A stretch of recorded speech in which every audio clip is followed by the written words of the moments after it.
Então, pessoal, nessa aula vamos criar uma representação conceitual de um domínio de problema por meio de um diagrama de classes, representando classes e seus relacionamentos. Precisamos, então, nesse caso, compreender e aplicar conceitos básicos da modelagem UML de classes para poder representar o modelo do domínio de um problema simples. Então, como objetivos, nós temos compreender o que é um modelo de domínio, identificar classes, atributos e relacionamentos a partir de um cenário, representar graficamente o modelo de domínio usando a notação UML e produzir um diagrama de classes simples, coerente e legível. Para acompanhar, vocês vão precisar de uma ferramenta de modelagem UML, como Asta, por exemplo, ou outras opções online aí. Como eu vou utilizar o Asta Communities, eu recomendo seguir por ele. Primeiramente, vamos apresentar o conceito de modelo de domínio. É uma representação conceitual das entidades que existem num domínio de problema e como elas estão relacionadas. O foco se dá aos conceitos do mundo real relacionados ao problema que a gente está analisando. Ela não mostra código, métodos, nem detalhes de implementação. Então, essas entidades vão servir de base para a elaboração de uma proposta de solução.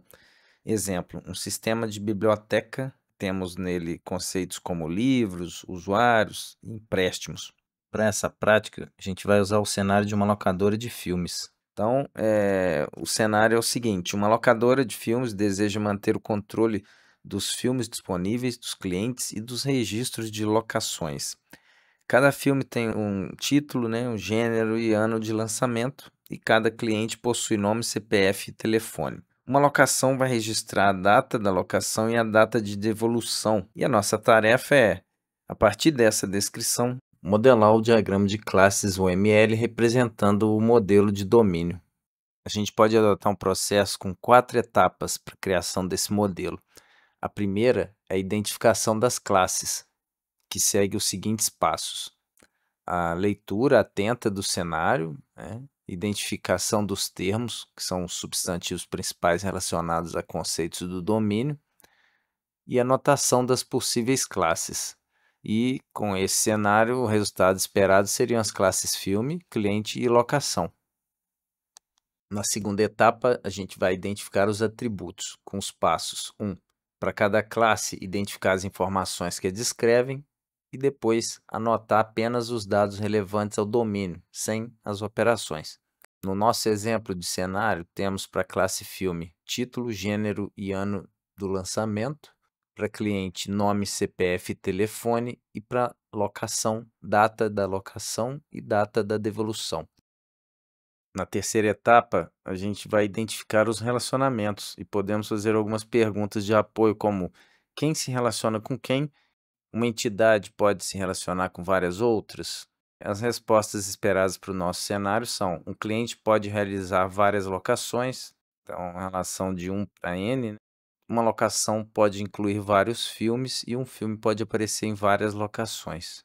Relacionamento N para N. Por fim, na quarta etapa, nós vamos elaborar o diagrama UML. As ações seriam representar as classes em retângulos com seus atributos, conectar as classes com linhas que vão representar as associações, indicar as multiplicidades. No caso, um cliente pode estar relacionado com 0 ou vários elementos da classe locação, objetos, e locação, eu tenho para cada locação um ou vários filmes. E agora, para criar o diagrama, nós vamos usar a ferramenta CaseAsta, que serve para modelagem UML. Para começar a elaboração desse diagrama, a gente vai clicar no menu Diagram, e clicar no item Class Diagram. E em seguida aqui eu só estou ajustando o zoom, o tamanho da exibição, por meio da rolagem do mouse e centralizando o espaço do diagrama para ficar melhor posicionado na tela. Agora podemos começar a criação do diagrama. Vamos começar inserindo as classes. Para criar uma classe no seu diagrama, você vem até esse botão que lembra o símbolo de uma classe na OML, nesse menu de itens. Clica nesse ícone e depois clica no diagrama e a classe será criada. Em seguida, você precisa configurar os detalhes dela, como o nome e os atributos. Para criar, então, um atributo, você pode clicar no losango, né, laranja, fixado na linha divisória entre o nome da classe e o compartimento de atributos.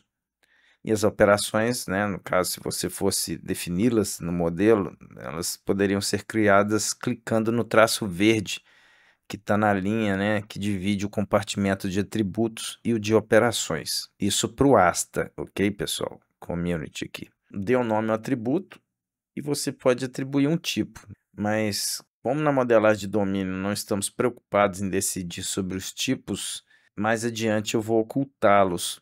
Mas como a ferramenta exige a informação de tipo, eu já vou definir um tipo aqui que faça algum sentido para cada atributo. Mas notem que isso é uma informação de design, de implementação. Não é um detalhe que a gente está preocupado agora durante a modelagem do domínio. Para definir operações na classe, o processo é o mesmo, é análogo, mas você usa o compartimento de baixo, né, que é o das operações, esse compartimento logo abaixo do de atributos. E nessa aula nós vamos desativá-lo, já que não vamos lidar com a modelagem das operações nessa etapa do modelo de domínio. Na evolução desse modelo para uma versão de design de projeto, você colocará as informações de tipos de atributos e também definirá as operações para as classes. Como não estamos preocupados em exibir informação de tipos de atributo e as operações da classe, que seriam compartimentos vazios nesse momento, vamos ver como fazer para ocultá-los do diagrama. Um jeito prático de fazer isso é selecionar todas as classes e clicar com o botão da direita em uma delas. Para ocultar a exibição do compartimento de operações, vá na opção Operation Compartment Visibility e no subitem que vai abrir no menu, escolha a opção Off. Agora a gente vai fazer algo análogo para os tipos, né? Selecione o item Extended Visibility e vai em Attribute Type Visibility, né? Escolha a opção Off. E pronto, agora nesse diagrama as informações que nós queremos omitir do modelo não estão mais sendo exibidas. Agora a gente vai modelar os relacionamentos entre as classes. Para colocar uma associação simples entre duas classes, você pode selecionar o controle que aparece nas arestas do desenho da classe no diagrama e arrastar o mouse até a classe de destino dessa associação. E a multiplicidade do relacionamento é só posicionar o cursor do mouse sobre a linha do relacionamento, nesse caso uma associação simples, e vão aparecer dois M's, um em cada extremidade. Clique em cada um para escolher a multiplicidade desejada.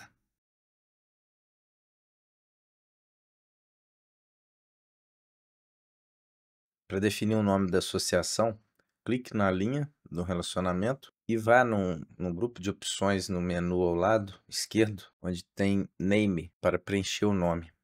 E os outros tipos de relacionamento você pode selecionar no menu de itens acima, clicando onde tem uma linha horizontal e tem uma setinha para baixo para você escolher as opções de relacionamentos. Aqui a gente vai criar uma agregação entre locação e filme.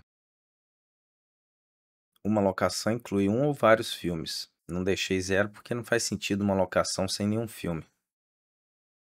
E assim a gente terminou esse diagrama de classes da OML feito para modelar o domínio do problema. E para finalizar essa aula, temos algumas questões finais aqui, ó. O que diferencia um modelo de domínio de um modelo de projeto? Como a modelagem ajuda na compreensão do problema? E como poderíamos evoluir esse modelo para incluir operações e regras de negócio? Então, para a primeira pergunta, a gente poderia dizer o seguinte: o modelo de domínio ele vai descrever conceitos do mundo real e como eles estão relacionados, sem a gente ficar detalhando tecnologia, código, é apenas uma visão conceitual do problema. E já o modelo de projeto ou de design, ele traduz esses conceitos para uma solução técnica, especificando métodos, classes concretas, tipos de dados e comportamentos. Por exemplo, no modelo de domínio definimos as classes cliente, locação e filme. No modelo de design, a gente vai ter classes, uma linguagem de programação como Java, com atributos, seus tipos de implementação como string, int, etc. E definir as operações que serão implementadas em métodos, como registrar locação e calcular multa. E a outra pergunta é: como a modelagem ajuda na compreensão do problema? Então, a modelagem permite visualização clara dos elementos principais do domínio, mostrando como eles estão relacionados e que informações são relevantes. Ela serve para fazer uma ponte entre a linguagem do cliente e a do desenvolvedor, diminuindo ambiguidades e erros de entendimento. Em resumo, modelar é pensar o problema antes de programar, o que facilita aí a comunicação e evita retrabalho. E a última pergunta é: como poderíamos evoluir esse modelo para incluir operações e regras de negócio? Após definir as classes e os relacionamentos, a gente pode adicionar comportamentos que representem as regras de negócio e operações do domínio. Exemplos de evolução seriam incluir a operação registrar devolução na classe locação, adicionar a regra de negócio um cliente não pode ter mais de 3 locações ativas e criar classes auxiliares como pagamento ou multa. Esses elementos tornam o modelo mais próximo do sistema real, aproximando a análise da implementação. Assim a gente termina essa aula e aguardo vocês em uma próxima aula de engenharia de requisitos.